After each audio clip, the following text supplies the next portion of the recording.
Hi everybody, how are you? I hope that you are all fine. So in today's video we're gonna focus on the passive voice, how to change from active into passive. Please, before we start, I suggest that you watch a video about the use of the passive voice so that you can understand why the British people or English people in general use passive voice. So please don't go, stay tuned.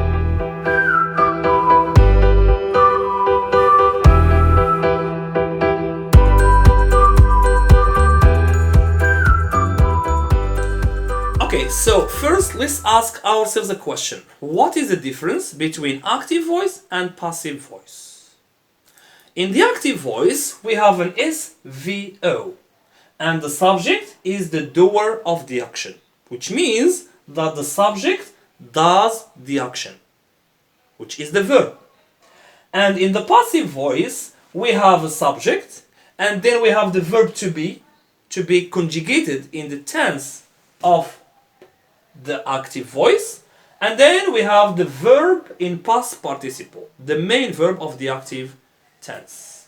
So, what's the difference between passive and active? In the passive we have the subject, and the subject is the doer of the action. In the passive we have the subject, and the subject is the receiver of the action. It doesn't do the action, but it receives the action. So, first, let's look through these sentences. Jack studies English. Jack studied English. Jack will study English. So what's the difference between these three sentences? In the first sentence we have studies, and studies is the simple present. So the first sentence is simple present. And in the second sentence, we have studied, and so it is simple past. And in the third sentence, we have will plus verb, so this is simple future. So in this video, we are gonna focus just on simple present, simple past, and simple future. So first, what is the rule of the active? Can you spot the rule? We have Jack, and Jack is the subject. And we have studies, and studies, it is the verb in simple present. So, verb in simple present, what is the rule? Verb plus S or without S. And then we have English. English is an object. So, how can I make a passive sentence? The rule, we take the object and we put it in the beginning of the sentence, which becomes a new subject. And then we need the verb to be. So, this is the verb to be. To be, here we have the present, so we need to be in the present. What is to be in the present? It can be is, it can be are, or it can be am. So according to the new subjects. And then after the verb to be, we need the main verb, we need this verb of the active, and we put it in past participle. And then we put by, and then we take the subject and we put it after by, and this subject becomes an object of by. So how can you apply the example here? Jack studies English. So we say English. English is what? Is an object. Now it is a new subject. The verb studies in the present. So we need the verb to be in the present. So we say English. English is.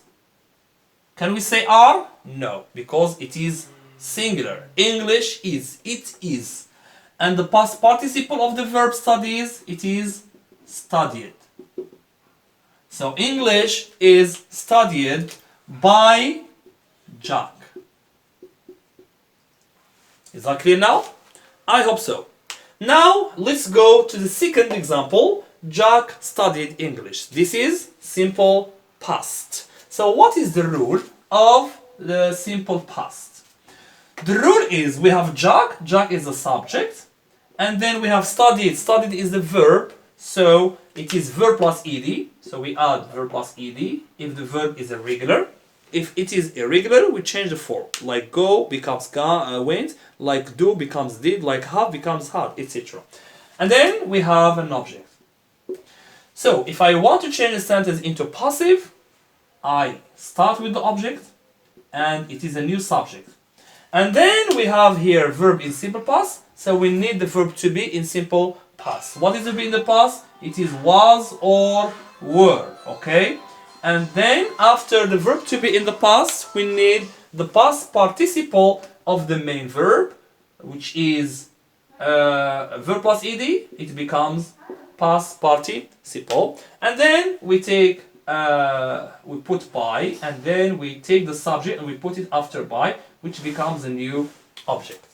So let's apply it in the example here. Jack studied English. So what is the object? Is it Jack or English? Good, it's English. So English, here we have the verb studied in the past, so we need the verb to be in the past. So it is was. English was, not were, because was for singular and were for plural.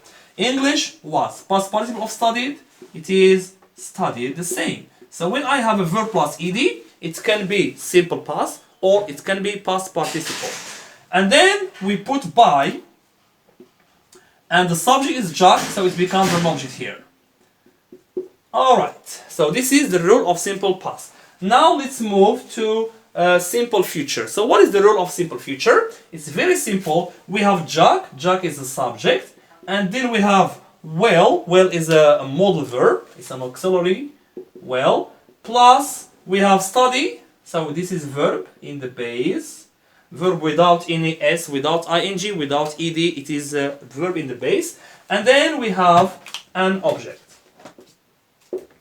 So what happens here? We take the object and it becomes a new subject, and then we have well, so we put well as it is, and here we stop for a minute. When I have well, we use well. When I have can, I use can. When I have should, I use should. When I have would, I use would. So we can apply all the modal verbs that are in the present to this rule, okay? So well plus, so the passive voice of simple future, we have well, and then the verb to be, after well it is be, well be. And then the verb, the main verb, the base verb is going to be in past participle, and then we add by, and then we take the subject, we put it after by, and this subject, it is called a new object. Alright, so let's apply the example here. So the object is English again, so English, and here we have well, so we put well, English, well. The verb to be, what is the verb to be? Here it is. So will, will be, and past participle of study, it is studied. So English will be studied by Jack. Okay? So it's very simple. So when I have simple present, the verb to be in the present. When I have simple past, the verb to be in the past. When I have well or any other modal verbs, the passive voice is well or other modals plus be plus past participle. So this is the lesson of the passive voice of simples. In the coming video we are going to move to continuous. I'm gonna teach you how to change from active into passive using continuous forms, present continuous, past continuous, and future continuous. Okay, so that's the end of the video. Thanks for watching, and please, if you like it, subscribe to my channel and share it with your friends, and don't forget to click on the like button below. Thanks.